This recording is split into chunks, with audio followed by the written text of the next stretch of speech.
फटाक 30 सेकंड में पूरी खबर डाउनलोड करें ताकि आप। नमस्कार, आप देख रहे हैं बिहार तक। मैं हूं आपके साथ सुकन्या सिंह। उपचुनाव के बाद अब बिहार में एमएलसी चुनाव को लेकर गहमा गहमी का दौर शुरू हो चुका है। विधान परिषद की 24 सीटों पर बिहार में उपचुनाव होना है। अगर बात हम महागठबंधन की करें तो कांग्रेस और आरजेडी में सीटों के तालमेल पर फिर बात बनती बिगड़ती दिख रही है। बिहार विधान परिषद चुनाव फिर आरजेडी कांग्रेस में ठन गई। 24 सीटों पर होना है चुनाव। कांग्रेस का गठबंधन के तहत 7 सीटों पर दावा। आरजेडी कांग्रेस को 4 से ज्यादा सीट देने के मूड में नहीं। उपचुनाव वाले ट्रैक पर जा रही आरजेडी कांग्रेस की तथाकथित एकता। हम ऐसा क्यों कह रहे हैं कि उपचुनाव वाले ट्रैक पर जा रही है आरजेडी कांग्रेस की एकता? उसको जानने समझने के लिए आरजेडी कांग्रेस का ये बयान आप जरूर सुनिए। देखिए किस तरीके से आरजेडी की तरफ से दावा ये किया जा रहा है कि सब ठीक है, महागठबंधन 24 सीटों पर जीत दर्ज करेगी। वही कांग्रेस एक बार फिर से उपचुनाव वाले मोड में आरजेडी को अपनी हैसियत का एहसास दिलाने की कोशिश कर रही है। स्थानीय निकाय कोटे से बिहार विधान परिषद के होने वाले चुनाव में महागठबंधन सभी 24 सीटों पर चुनाव लड़ेगी और 24 सीटों पर जीत भी हासिल करेगी। जहाँ तक सीट शेयरिंग का सवाल है तो महागठबंधन के सभी दल ज़मीनी हकीकत को समझते हैं, इसलिए कहीं भी कोई सीट शेयरिंग को लेकर समस्या नहीं आने वाली है। और चूँकि हम लोग की प्राथमिकता है कि हर सीट पर 24 सीट पर महागठबंधन का उम्मीदवार जीते, इसलिए हम एकजुट होकर हम चुनाव लड़ेंगे और चुनाव जीतेंगे भी। देखिए, एक ऐसा परसेप्शन बनाने की कोशिश हो रही है जैसे बिहार कांग्रेस के तमाम फैसले आरजेडी से पूछ कर लिए जाते हैं। पहले तो ये बात मैं खारिज करता हूं। कांग्रेस अपने फैसले खुद करती है। हमें यह तय करना है कि हम कितने विधान परिषद सीटों पर लड़ेंगे। हम राजद से पूछ के थोड़े ही लड़ेंगे। होता यह है कि कुछ बिंदुओं पर आपसी सहमति बनती है समान विचारधारा वाले राजनीतिक दलों में। गठबंधन की राजनीति का दौर है, सारे लोग गठबंधन करते हैं, तो कुछ बिंदुओं पर सहमति बनानी होती है। रणनीतिक सहमति बनाकर चुनाव जीता जाता है और चुनावी जीत का इस्तेमाल फिर राज्य के हित में किया जाता है। हम इसके लिए आरजेडी से बात करेंगे, बात हो गई तो ठीक, नहीं तो हम तो आजाद है ना अपने उम्मीदवार उतारने के लिए। हम उतारेंगे, हम लड़ेंगे, बात खत्म। चलिए अब जान लेते हैं कि आखिर किन मुद्दों पर आरजेडी कांग्रेस में बात बन नहीं पा रही है। सीटों के तालमेल पर नहीं बन रही बात। कांग्रेस मांग रही है 7 सीट, आरजेडी 4 से ज्यादा सीट देने के मूड में नहीं। पसंद की सीट पर भी बात फंसी हुई है। कांग्रेस के दावे वाली सीट पर आरजेडी के उम्मीदवार तैयार हैं।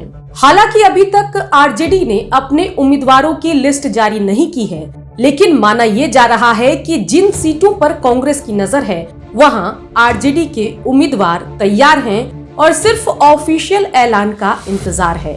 बता दें कि इन सब के बीच आरजेडी और कांग्रेस में बात बनती बिगड़ती तो दिख रही है, लेकिन 2015 में आरजेडी और कांग्रेस के बीच किन मुद्दों पर समझौता हुआ था, कैसे बात बनी थी, आइए ये आपको बताते हैं। कांग्रेस को मिली थी पूर्णिया, सहरसा, कटिहार और पश्चिम चंपारण सीट। इस बार कांग्रेस की नजर दरभंगा, बेगूसराय, सीतामढ़ी और भागलपुर सीट पर। लेफ्ट की दावेदारी की वजह से भी बड़ी टेंशन। और इन सब के बीच कांग्रेस बात बनती न देखकर आरजेडी को लालू प्रसाद यादव का किया गया पुराना वादा भी याद दिला रही है। आइए जान लेते हैं आखिर वो वादा क्या था। लालू ने किया था एमएलसी चुनाव में कांग्रेस को 7 सीट देने का वादा। लालू के वादे के बाद कांग्रेस ने 7 सीटों पर बना लिया था मन। मदन मोहन झा ने तेजस्वी से की मुलाकात। पसंद की सीट से भी कांग्रेस ने आरजेडी को करा दिया अवगत। जैसा कि कांग्रेस नेता के बयान से साफ है कि अगर समझौता नहीं हुआ तो कांग्रेस अलग चुनाव लड़ने के लिए तैयार है, उम्मीदवार उसके तैयार हैं। अगर नहीं हुआ समझौता तो कांग्रेस 7 से अधिक सीट पर उतारेगी उम्मीदवार। फिर बिखर सकता है महागठबंधन। कांग्रेस की नाराजगी की मूल वजह ये भी है कि जिस सीट के लिए कांग्रेस पूरी तरह तैयार है वो सीट पश्चिम चंपारण की है, लेकिन आरजेडी ने बिना सलाह के वहां से अपना उम्मीदवार तय कर दिया है। इतना ही नहीं, बेगूसराय में भी आरजेडी के उम्मीदवार बकायदा प्रचार में जुटे हैं। आरजेडी की ओर से बार बार कांग्रेस को सियासी औकात दिखाई जा रही है। कांग्रेस को मात्र 4 सीट देने की बात कही जा रही है। कांग्रेस में इस बात को लेकर नाराजगी है और बिहार कांग्रेस इस बात से आलाकमान को अवगत कराने की बात कह रहा है।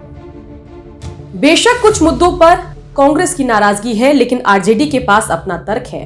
बिहार में आरजेडी के सामने नहीं टिकती कांग्रेस। कांग्रेस के पास नहीं है सक्षम उम्मीदवार। अगर कांग्रेस देगी सक्षम उम्मीदवार, आरजेडी करेगी विचार। और इन सब के बीच सबसे बड़ी परेशानी कांग्रेस के लिए है कि आखिर कांग्रेस बिहार में अपना सियासी रुख क्या रखे। आरजेडी की पिछलग्गू बने रहे या ले कड़ा स्टैंड। उपचुनाव में स्टैंड लेकर हुआ था कांग्रेस को नुकसान। चौथे नंबर पर खिसक गई थी कांग्रेस। तो मतलब साफ है कि कांग्रेस के लिए स्थिति एक तरफ कुआं तो दूसरी तरफ खाई वाली है। अगर अपने सियासी वजूद को बचाने के लिए कांग्रेस अलग चुनाव लड़ने का दावा करती है, कोशिश करती है, तो एमएलसी चुनाव में उपचुनाव की तरह बड़ा नुकसान हो सकता है।